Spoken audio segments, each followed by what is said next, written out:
So ito po yung aking sagot patungkol sa huling katanungan sa aking unang 3 video.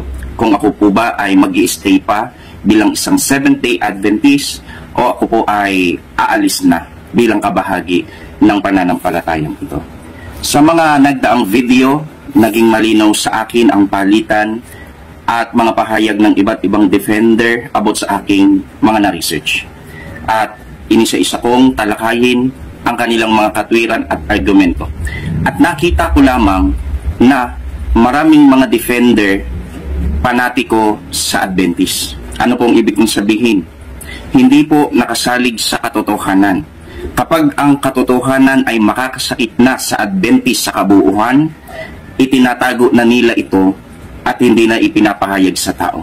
At sino mang magpapahayag ng katotohanan na makakasama o makakasakit sa bawat membro ng Adventist kahit ito'y tama o totoo, agad nila itong sasalingin, pagtutulong-tulungan o di kaya ay sisiraan. So na-realize ko po mga kapatid, mga minamahal, na tama ang aking ipinaglalaban.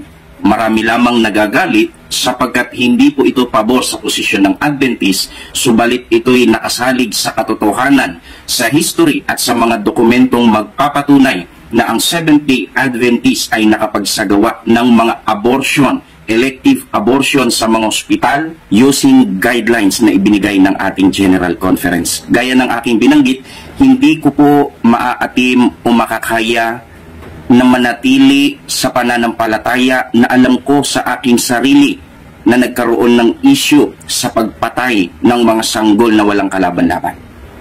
So mula po sa araw na ito, ako po si Brother Reynaldo Moncada Verano na nabautismuhan sa Seventh-day Adventist noong January 28, 2017. Isang masiglang kaanib, walang inargabyado, walang siniraan, at wala pong ginawang anumang kaanumalyahan sa loob ng Seventh-day Adventist, ay nagpapasya mula sa araw at oras na ito ay itinitiwalag ko na po ang Seventh-day Adventist Church bilang aking sekta o relihiyon sapagkat namuhay ng labag sa pagkakristyano. Sinasabi na iniingatan at sinusunod ang 10 utos, subalit ang mga ospital ay buhay na patotoo o patunay na tayo po'y lumabag sa 10 utos, pumatay ng walang kalaban-laban na bata dahil sa guideline na ibinigay ng General Conference at magpahanggang ngayon ay current po ito o nag-e-exist sa ating mga ospital. Sana po naging maliwanag sa bawat isa ang pahayag ko pong ito. Sa mga susunod kong video, hindi na po ako tatayo sa panig ng Seventh-day Adventist. Ako po ay magpo-focus sa kautusan o sa 10 utos ng Diyos. Ipapahayag natin kung paano dapat isagawa, paniwalaan at sundin ang kautusan ng Diyos na hindi po makukompromiso ng anumang pananampalataya. Hello guys! Bago ang lahat, nais ko pong batiin ang lahat ng manigo at masayang bagong taon. Tayo ngayon ay nasa 2025 na. Salamat sa Panginoon Diyos at tayo po ay iningatan sa buong taon. Tayo po ay pinagpala, hindi niya pinabayaan at anumang pagsubok na ating naranasan ay naipagtagumpay po natin. Sa pagkakataong ito ay akin pong ipapahayag ang aking last na video about sa Seventh-day Adventist regarding po sa topic na akin pong binuksan at iniwan noong 2024, which is abortion guidelines na ibinigay ng General Conference. Nais ko pong linawin sa inyo na iginawa ko po yung mga video na iyon. Unang-una, naglabas ako ng 3 part ng reaction video sa video ni Brother Melvin Sarmento. At based sa aking na-research, kapareho po ng kanya rin na-research, kaya sinang-ayunan ko po ito. At sinabi ko na gagawa ako ng aking last video upang linawin sa lahat kung ako po ay magpapatuloy pa bilang Adventist o hindi na po.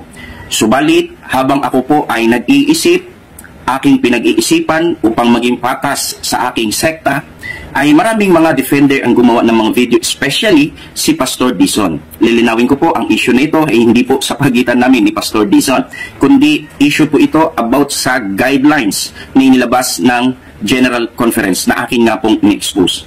Si Raymond Cada ay anti-abortion. Nung na-research ko po yung guidelines mula 1970, 1971, 1992 hanggang sa current guidelines, nakita ko po na labag po ito sa pamantayan ng Biblia. Ito po ay hindi anti-abortion kundi pro-choice. Sumasang-ayon sa abortion using guidelines. At hindi po ito sang-ayon sa prinsipyo ng Biblia. Kaya akin po itong in-expose. Sapagkat maraming nagsasabi na para bagang nagbago daw yung aking posisyon mula sa unang 3 video hanggang sa mga latest na video na aking ini-upload. Nais ko pong maging malinaw na hindi po yun nagbabago. Dahil ng aking binanggit na pag-iisipan ko kung ako'y magpapatuloy pa o hindi na. Subalit, bilang miyembro na pinag-iisipan pa kung ako'y magpapatuloy o hindi na, kailangan ko pa rin gampanan ang aking bahagi. Na ano po yun? Tumayo sa panig ng Seventh-day Adventist. Kaya habang pinag-iisipan ko ito, ay gumawa pa ako ng mga video upang linawin, maging malinaw, at maging kapakipakinabang sa maraming Adventist ang isyong ito about abortion. Ine-expose ko po yung guidelines upang maunawaan ng maraming Adventist na anti-abortion na lumihis sa tamang prinsipyo ang General Conference sa pagpapahintulot sa paglalabas ng guidelines sa ating mga ospital. Kaya po naisagawa ang abortion sa mga ospital ng Seventh-day Adventist. Siyempre bilang isang miyembro ay kailangan ko pa rin gampanan ang aking bahagi. Sapat na sa akin na maunawaan ng isang Adventist na hindi ang layunin natin ay siraan ang church. Ito lamang ang pinapalabas ng ibang mga defender na hindi naunawaan ang aking ipinaglalaban. Ako po si Raymond Cada ay matagal na naging defender ng Seventh-day Adventist. Nagpalakas sa Diyos ang kapurihan, hindi tayo nagyayabang, nagpalakas ng maraming mga churches sa iba't ibang lokal ng ating pananampalataya at wala po tayong siniraan o inargabyado na kahit sino. Subalit, ang katotohanan ay dapat manatiling katotohanan. Sapat na sa akin na maunawaan ng isang miyembro na hanggang sa huling video ko ay ipinaglaban ko ang katotohanan na natutunan ko sa loob ng Seventh-day Adventist. Meron lang akong mga 4 o 5 point na gustong sagutin bago po ang huling video na ito. Una, yung video po ni Pastor Dison. Hindi tayo galit kay Pastor, hindi po tayo namimersonal. Happy New Year po, Pastor. Subalit sasagutin ko po yung mga natitirang video nyo po na tinalakay po yung aking video. Marami sa mga video ni Pastor ay hindi ko na sasagutin kasi hindi naman halos dumirekta sa akin. Meron pong sasagot po na iba yan. Ipapakita ko po yan sa ibang pagkakataon. Pero may mga bagay na kailangan ko pong linawin. Kasi po, yung aking video na ina-expose about abortion, may mga arguments sila o pinalalabas na hindi naman daw talaga abortion ang dahilan kung ba't ako nag-expose. Gusto ko na daw talagang umalis sa Adventist, ginamit ko lang daw ang issue na ito o gumamit ako ng ibang tao para lang maka-exit ng maganda. Isang pamamaraan na ginagawa ng defender, itinatanim sa isip ng mga miyembro kapag napahihiwatigan na nila na tila baga lumalaban sa aral o pananampalataya ang isang tao. Subalit, gaya ng aking binabanggit, hindi po ako lumalaban, hindi po ako nagsasalita against sa Seventh-day Adventist, kundi kung ano yung katotohanan na dapat matanggap ng isang miyembro. Ito po ang ating ine-expose o ipinapahayag. Kaya po gusto kong linawin po yan. Una, sabi ni Pastor, inalis ko daw yung salitang parang sa salita ni Brother Johnson Amican. Nung sinabi niyang yung lumabas na guidelines noong 1992 is parang hindi maganda ang guidelines. Sinabi ko daw na ito daw ay hindi magandang guidelines at ipinakain ko sa bibig ni Brother Johnson Amican para siraan lang daw ang Adventist. Ibig sabihin, binago ko daw yung sentido ng kahulugan o pahayag ni Brother Johnson Amican. Ayan. Ang tawag niya nga po dito is hindi magandang guidelines. Pero gusto ko lang pong ipaalala sa inyo na noon pa man, kahit na medyo parang hindi maganda yung guidelines na lumabas noong mga taon noon, 1997. Kapatid, sabi ni Brother Johnson na parang hindi maganda. Hindi niya sinabing hindi maganda. At hindi rin niya ipinaliwanag kung bakit parang hindi maganda ang sinabi ni Brother Johnson. Pinagpuputol-putol niya lang. Tingnan niyo mapatid, tuloy natin ha. 1991 o 1992, 1922 o 1992. Pero gusto ko lang pong ipaalala sa inyo na noon pa man, kahit na medyo parang hindi maganda yung guidelines na lumabas kahit na medyo parang hindi maganda yung guidelines na lumabas mga taon noon, 1971 o 1992, mga taon noon, 1971 o 1992, 1922 o 1992. Bakit hindi magandang guidelines? Kasi nga, pag binasa mo yung nasa guidelines, hindi naman talaga kasi maganda. Dahil niyo mga kapatid, ang ginawa niya paulit-ulit. 1970, 1992, parang hindi magandang guidelines. 1970, 1992, parang hindi magandang guidelines. At least 2-3 bisis niya paulit-ulit. Ganun lang kaiksi. Hindi ba lang binigyan niya ng justice kung bakit sinabi ni Johnson Amica na parang hindi maganda? Again, dito po sa kanyang video o sa kanya pong sinabi na atin pong makikita, hindi maganda ang guidelines ng Seventh Adventist. Inalis na yung salitang parang. Ano po yung aking masasabi dyan? Una, respeto kay Brother Johnson Amican. Yan po ay aking mentor. At yan po ang isa sa kinasangkapan ng Panginoon kung bakit ako po ay napaanim sa Seventh-day Adventist. So, ang masasabi ko po dyan is wala pong mali sa aking sinabi. Sinabi ko po na ayon kay Brother Johnson Amican, hindi maganda yung guidelines na lumabas. Bakit po? Kasi by contextual or konteksto, ang binabanggit ni Brother Johnson is 1992 Executive Committee Abortion Guidelines. Lilinawin ko po ha, yung 1992, kagaya ng pinagdidiinan ni Pastor Dison, hindi po ito full session. Ito po ay Executive Committee. Yung pahayag ni Pastor Dison, burahin nyo na po sa isip nyo ho yan. Kasi wala hong naniniwala po dyan na defender. Sarili lang po yan ni Pastor. Yan. So, yun pong 1992 guidelines, hindi po ito parang hindi maganda. Kasi pag sinabing parang hindi maganda, ang gustong ipatunog ni Pastor, hindi naman sinasabi ni Kuya Johnson na hindi maganda yung guidelines. Kumbaga, parang hindi maganda. Ibig sabihin is, maganda yung guidelines. Sa unang tingin, parang hindi maganda. Hindi ba? Yun naman ang gustong palabasin ni Pastor Dison. So, pag tinignan nyo po yung 1992 Executive Committee Abortion Guidelines, hindi po talaga parang hindi maganda ito. Hindi po talaga parang hindi maganda ito. Ang tamang salita talaga dito is hindi magandang guidelines. Bakit? Kailan naman naging parang hindi maganda yung guidelines na abortion na pwede mong i-abort yung mga may mentally or physically defect, kagaya ng mga may Down syndrome or mongoloid? Parang hindi maganda ba yun? Hindi po, hindi yung talaga maganda. Sapagkat marami tayong miyembro sa Adventist Church na may anak na mongoloid. Hindi nila alam, pwede pala yung i-abort sa 1992 abortion guidelines. Official po ito, official na guidelines ng Seventh-day Adventist sapagkat ito po ay pinagtibay sa Executive Committee. At ito nga po yung binanggit ni Brother Johnson Amican. Kung hindi naman ito official, ba't niya naman ito babanggitin o gagamitin? So, walang mali sa aking sinabi. Talagang hindi maganda yon. Sinabi lang ni Brother Johnson na parang hindi maganda sapagkat in favor sa Adventist. Sapagkat si Kuya Johnson ay nagsasalita hanggat maaari parang hindi masaktan yung miyembro. Pero pag binasa mo yung guidelines, talagang hindi maganda yung guidelines na ito. Kaya sabi ni Pastor Dison, binago ko daw yung pahayag. No, wala po akong binabago. Matagal ko na pong pinatutunayan na yung 1992 Executive Guidelines na yan ay hindi maganda ang guidelines na yan. Yan po ay labag sa Biblia sapagkat sa Biblia hindi po pumapayag ang Diyos na ipa-abort o patayin ang isang sanggol kung ito ay magiging mongoloid o kaya bunga ng rape at incest. Kasalanan ang rape at incest pero walang kamali-mali ang bata doon. Hindi niya ginusto yon. Wala siyang plano na mangyari yon o maging bunga sa ganong sitwasyon.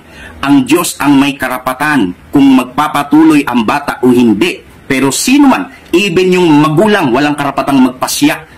Lilinawin ko po, even ang magulang, walang karapatang magpasya kung bubuhayin o hindi ang sanggol.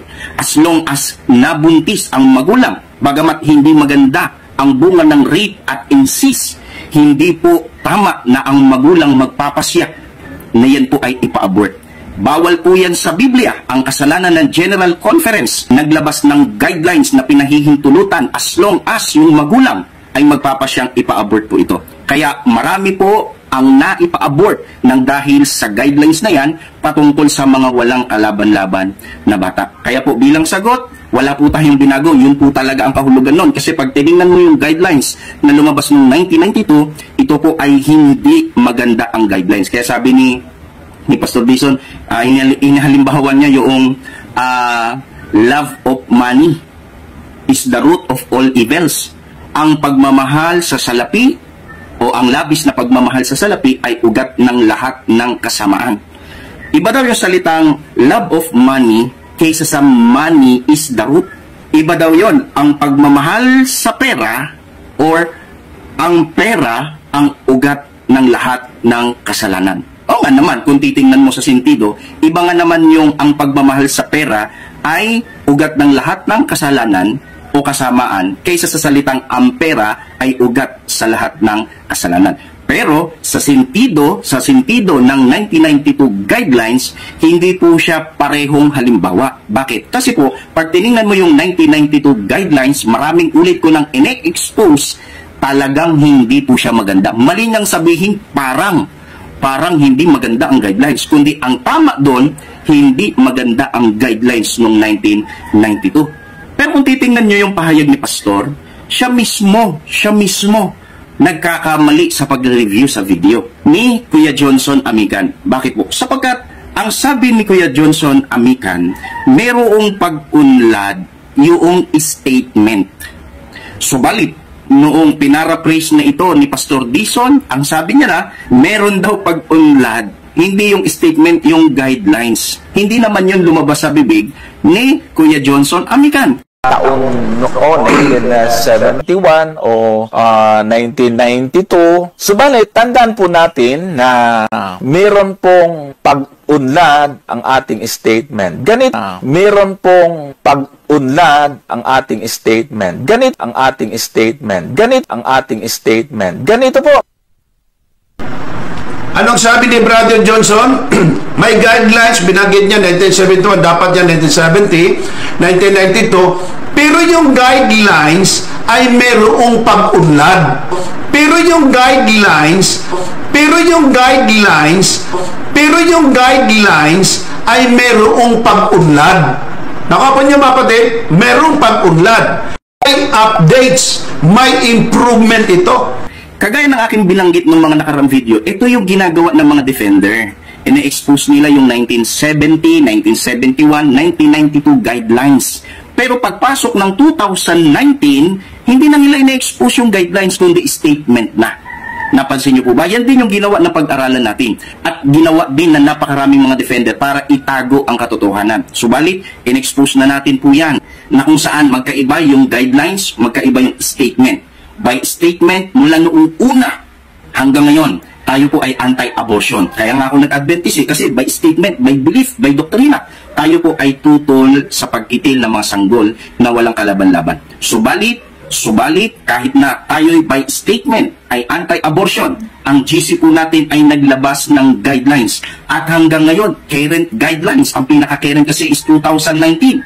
Nananatili po ang abortion guidelines na pinahihintulutang i-abort ang mga mongoloid at yung bunga ng rape or incest as long as yung magulang ay magpapasya na ipa-abort ito. Mali po ito. Bakit? Sapagkat kasalanan na nga na ma-rape at magkaroon ng incest or sapin-sapin sa circle ng family. Binigyan pa ng choices ng ating GC. Hindi po pinag-uusapan ang kalayaan po doon. Ang pinag-uusapan, decision ba yun ng Biblia o hindi? Sa Biblia, walang karapatan, even ang magulang. Sapagkat sa Biblia, hindi po pinapahintulutan kahit ang magulang na magkaroon ng free will na ipalaglag ang sinapupunan na bunga ng rape at incest. Murder is a murder. Kasalanan po yan, mga minamahal na kapatid, na choices na ibinigay ng guidelines na ipinagkaloob ng ating General Conference. Dahil kung ipinahintulot sa Biblia na ipalaglag ang bunga ng rape at incest, sana wala kang tagapagligtas ngayon. Alam yan ng mga nagbabasa ng Biblia, sapagkat si Jesucristo sa kanyang katawan tao, sa linya ni Maria, yan po ay bunga ng incest, sapagkat yun pong panahon ni Noe, Sa pagdami ng tao, nakalinya po ang lahi ni Jesucristo sa bunga ng insis. Kaya kung ipa-abort yun, di sana wala kang tagapagligtas ngayon. Kaya napakamaling paraan na tayo po ay sumang-ayon sa ganyang guidelines na yan. Ako po ay hindi sang-ayon, kaya po ini-expose ko yan. Ang ginawa ng mga defender, pinalabas nila na sinisiraan ko ang Seventh-day Adventist Church. Sa totoo lang, kayong mga defender ang tunay na naninira sa church sapagkat hinahayaan ninyo ang maling guidelines sa ating iglesia. Kaya po, walang mali sa aking pahayag na hindi maganda ang guidelines. Ayon po sa in-expose ni Brother Johnson Amican. Kung titingnan naman natin, iba yung salitang may pag-unlad yung ating statement kaysa sa salitang may pag-unlad ang ating guidelines. Gaya na aking binanggit, iba yung statement, iba po yung guidelines. Ang ginawa ni Pastor Dison, pinalalabas niya na sinasabi ni Kuya Johnson Amican na may pag-unlad daw yung ating guidelines. Hindi ko totoo yun. Sapagkat yung 2019 na binanggit ni Kuya Johnson Amican, hindi na po ito guidelines kundi statement. Sang-ayon po ako dito sapagkat by statement, tayo po ay pro-life, anti-abortion. Pero by using guidelines, tayo po ay pro-choice, tayo po ay pro sa abortion. Yan po yung dapat maging malinaw sa bawat isa sa atin. Kaya hindi po ako kalaban ng iglesia. Ipinapahayag ko yung katotohanan na dapat maunawaan ng isang miyembro ng Seventh-day Adventist, magalit ka man o hindi. Ikalawa, sinasabi niya daw na masyado kong pinutol. Pinaliit ko daw masyado yung portion ng video ni Kuya Johnson. Ang totoo, kaya po yung portion na yun ang kinuha ko lang. Kasi kung tutuusin, pwede ko ngang reviewin yung video na yun. Yung video na yon ng pag-aralan natin. Pero nung nakita ko na sa part na yon, pumasok na si Kuya Johnson sa statement, alam ko na hindi na yun dapat reviewin. Bakit? Kasi po, by statement, ako po ay sang-ayon po dyan, mga kapatid. Sang-ayon si Raymond Cada sa ating statement, tayo ay anti-abortion. Pero dahil sa guidelines na yan, hindi po yan matatayuan ng isang Seventh-day Adventist sapagkat sa ospital, hindi po statement ang tatakbo, kundi yung guidelines. At sa ating current guidelines, 2019 current guidelines, tayo po ay nananatili na sumasang-ayong i-abort ang mga mongoloid at yung mga bunga ng rape at incest. Kaya yung portion na yon yung aking binanggit lang o kinuha lang sapagkat yung mga susunod na video ni Kuya Johnson Amican ay sinasang-ayunan ko na. May kinalaman sa pagpuputol-putol o pag-iiksi-iksi. Di ba ikaw ang gumagawa niyan? Sa lahat ng video ko, wala kang ni-review na buo. Kaya madalas nababago yung sentido. Kahit na yung video, mismo si Melvin Sarmiento ang nagsasabi, dahil hindi mo nire-review ng buo yung aking video, napalalabas mo na ako lang nagsasabi nun. Hindi ba? Ikaw ang gumagawa po niyan. Huwag mong ibalik sa akin sapagkat may kinalaman sa pagpapakita ng maiiksing portion na video kaya nababago ang sentido, ikaw po ang unang gumawa niyan. Kaya balik po tayo. Binago mo yung statement. Ginawa mong guidelines. Iba po yan, kapatid. Iba po yan. Di ba meron sa Bible, yung pang-apat na utos? Alalahanin mo ang araw ng Sabat. Ano yung ginawa ng ating kinagis ng pananampalataya? Mangilin ka kung araw ng linggo at pistang Panginoon. Hindi ito basta nilagyan ng parang. Talagang binago to. Payag ka ba doon? Ako rin, hindi rin payag sa sinabi mo. Bakit binago mo yun eh? Hindi mo yun tama. Sabi sa Bible, kung ano yung bagay na ipinag-uutos ko sa iyo, ay siya mong sasagawa. Huwag mong dadagdagan ni babawasan. Mas malala kung baguhin mo yung sentido. Kagaya ng pahayag ni Kuya Johnson Amican, nabago yung sentido. Wala naman siya sinasabi na nagkaroon ng pag-unlad yung ating guidelines. Kasi yung guidelines ng 1992, same pa rin sa current guidelines ngayong 2019. Wala siyang sinabi na nagkaroon yun ng pag-unlad. Ang nagkaroon ng pag-unlad yung statement na hindi ko naman sinasang-ayunan. Kaya mali ka po sa bagay na ito. Maling sabihin na mangilin ng araw ng linggo at pestang pangilin sapagkat ang nakasulat sa Biblia, alalahanin mo ang araw ng Sabat. Sunod na point na gusto ko pong idiin. Sabi ni Pastor Dison, kaya ko daw ginagawa yung video na yun, intindihin daw natin mga kapatid, intindihin nyo daw ako kasi parang pinalilitaw niya na mahirap kasi yung aking pinagdadaanan. Nag-asawa ko, pagkatapos ako ay nag-aaral ng theology. So dahil sa hirap ng bagay na yun, parang pinalalabas niya, yun ang naging dahilan, nahirapan ako, kaya ngayon bumabawi ako sa Adventist, kaya naninira ako using abortion topics. Gusto ko lang po makaroon dito ng kunting correction at kunting promotion na rin. Alam po ninyo, noong akin pong pinakinggan ang portion o kaya part 3 sa video ni Brother Raymond Cada, doon ko naintindihan mga kapatid kung bakit niya sinasabi ang ganitong mga bagay. I sympathize him. Naintindihan ko. Kasi ang sabi niya nga, mga kapatid, ito, sinulat ko, 2 pages to. Sinulat ko ito. Ang kanya mga sinasabi doon, lalo tigit doon sa bandang huling, malapit nang matapos ang kanyang sinabi. Siya pala 7 years pa lang na Adventist at nag-aaral lang ng theology 2017, di pa raw siya graduate sapagkat may mga kadahilanan. Pag-usapan po natin yan mamaya mga kapatid at akin po yung tatalakayin. Merong tapat at hindi tapat. Merong nga backslider eh. May mga lumalaban at iba pa sapagkat hindi nasusunod yung kanilang gusto. Marami akong pinagdaanan, 7 years na akong isday. So, ibig sabihin, bago ka pa lang talaga. Bago ka pa lang Adventist. Marami daw siyang pinagdaanan. Ang isa sa mga pinagdaanan niya, first theologian daw siya. 2017, hindi pa siya tapos. Bakit? Kasi wala daw siyang karapatan na maging pastor. Bakit? Kasi wala daw siyang pera. Unless lang daw makakita ng sponsor. Sabi niya, sa pag-aaral ng theology, wala kang karapatang maging pastor kung wala kang pera. Unless makakita ka ng sponsor. Dapat din sabihin kita, sa MBC meron kaming biro minsan. Meron tinatawag na Magna at saka Summa. Alam niyo Magna? Magna 9 years na hindi pa rin graduate sa MBC. Nandoon pa rin, theologian student pa rin. Ang iba naman Summa 10 taon na hindi pa rin talaga nakaka-graduate. Bakit? Kasi working student, theologian din siya. Ako Magna 9 years, mga kapatid. O, hindi naman siguro Magna 9 years, hindi pa. Pag 9 years, nag-graduate, gumraduate ako. Bakit? I was a working student. And 2017, 18, 19, 20, 21, 22, 23, 24, tumigil ka, no? Tumigil ka. Ang dami kong alam na mga working student na mga naging pastor, naging presidente pa.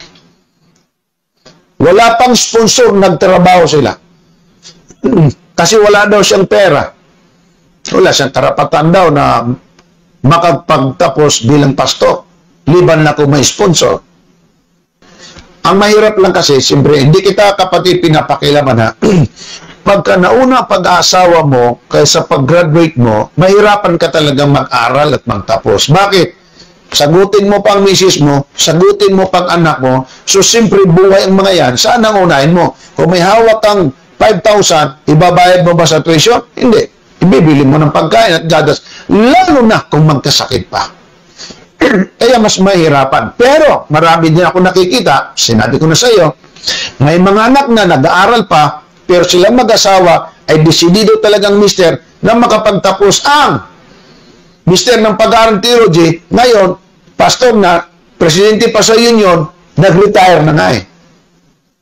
Sabi man dito, ito, nagbanggit ka pa ng pangalan ng tao. Ako'y nagmamakawa kay Sir Olarte na bigyan ako ng 18 units dahil may sponsor naman ako next week para lang makapag-enroll. So siya mga kapatid, nakiusap daw kay Mr. Olarte na pagbigyan siyang maka-enroll ng 18 units kasi daw by next week ang kanyang sponsor makapagpadala ng pera. Ito nang sabi niya, hindi raw siya pinagbigyan. Hindi siya pinagbigyan. Kaya nawalan ako ng ganang mag-theology dahil sa kakapusan ko ng pera. Pag-aaral ko, hindi ko na tinuloy. Ito, Brother Mugada, sabihan kita, ikaw na nga walang pera, ikaw pang magagalit. Kung makiusap ka at payagan, praise the Lord. Okay, isa pa. Mali ang proseso ng theology. Ito na, nakita mo ng mali ng iba. Hindi ka pa estudyante, may proseso na yan sila. At hindi ka pa Adventista, may proseso na sila. Nung pumasok ka, sabi mo, ang proseso hindi mali. Ay, hindi tama, mali. Bakit? may mga nakagraduate, hindi dapat makagraduate. No? Di ako pinagbigyan, kaya di ako makapagpatuloy sa Adventist dahil na nga sa mga Dahil na nga rin daw sa mga batang walang kalaban-laban kaya hindi daw siya makapagpatuloy dahil sa abortion tinutukoy niya. Di ba? Kung titingnan mo nga naman, parang may lusot dito, inilalayo na ngayon ni Pastor yung tiwala niyo sa salita ni Raymond Cada. Kumbaga yung credibility na ni Raymond Cada ang kanyang tinitira dito. Personal na po ito, mga kapatid. Mali na po ito sa totoo lang.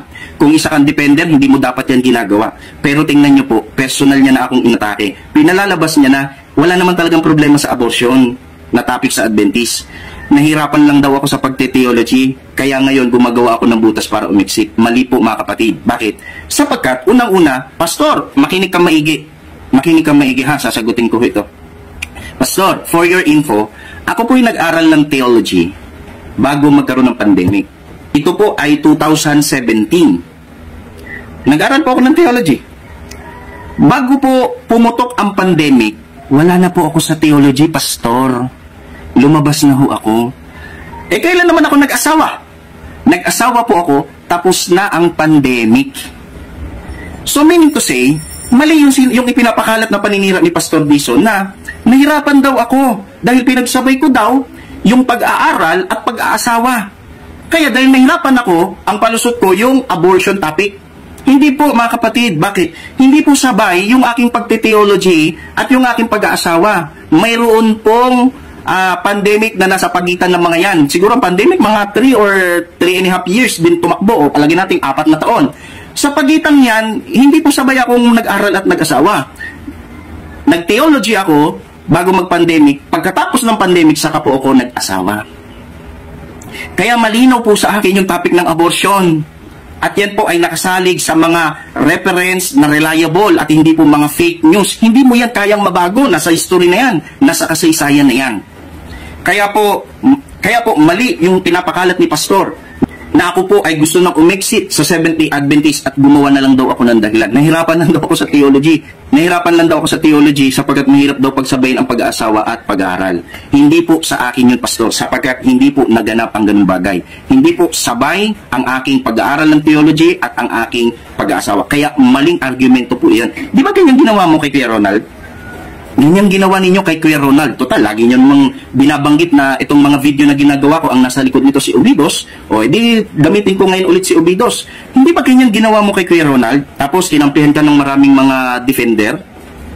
I'm not talking about Ronald Ubidos ngayon ha, na lumalaban na sa Adventist. Pero bago po kasi tumiwalag si Kuya Ronald, nag-expose po si Kuya Ronald about sa Bible, ano position natin. Ang position pala nating mga Adventist sa Biblia, based sa ating mga scholar, tayo po ay limited errancy. Hindi pala tayo Bible inerrant. Ibig sabihin, ang Seventh-day Adventist naniniwala na ang Bible is infallible.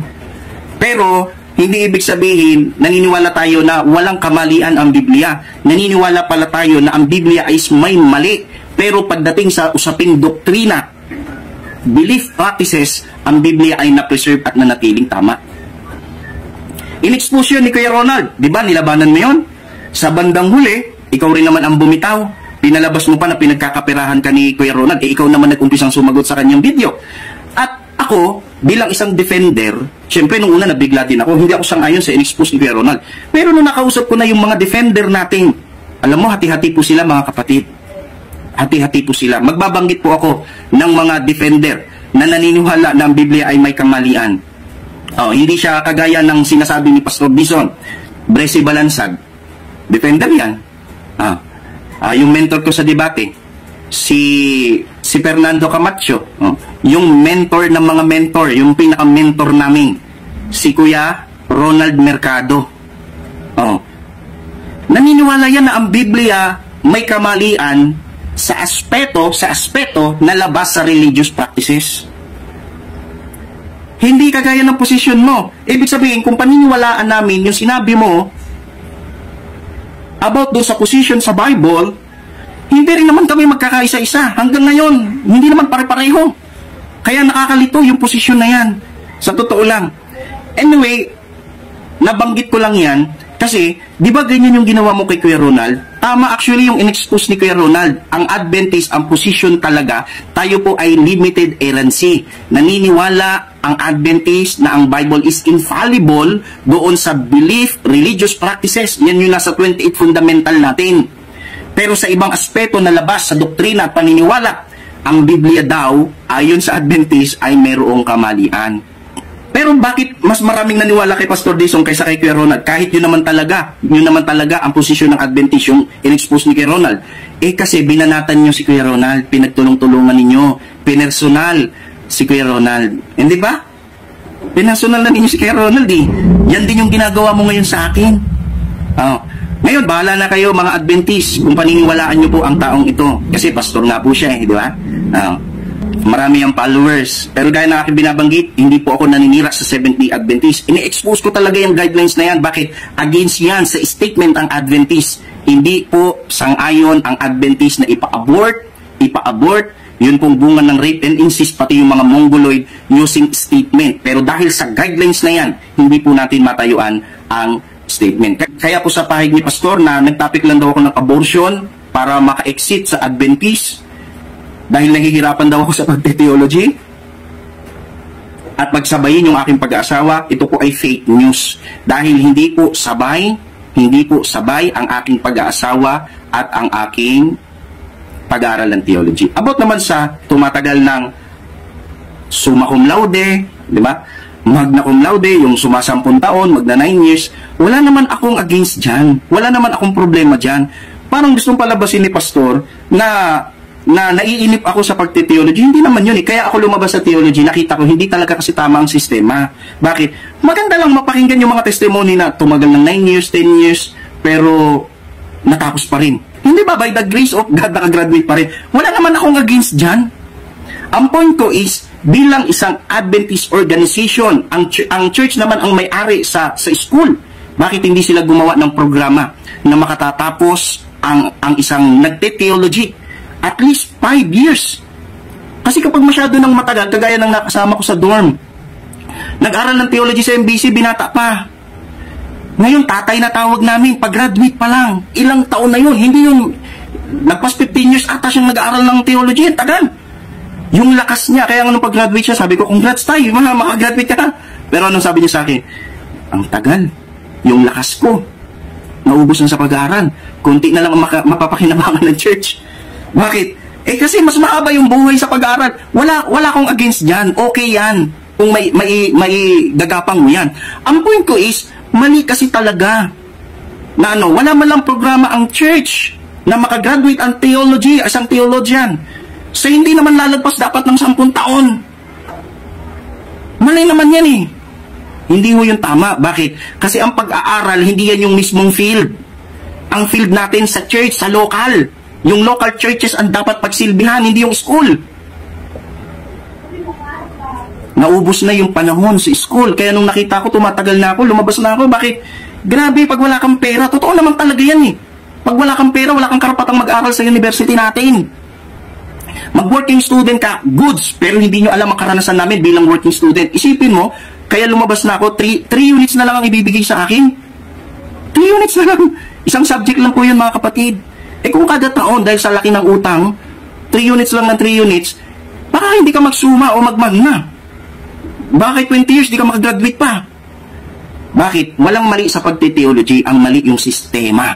Hindi gumagawa ng paraan ang ating church ng isang theologian na may kaloob naman sa pag-aaral, sa pagpapastor, ay makagraduate ng mas maaga para mas maagang makapaglingkod sa iglesia.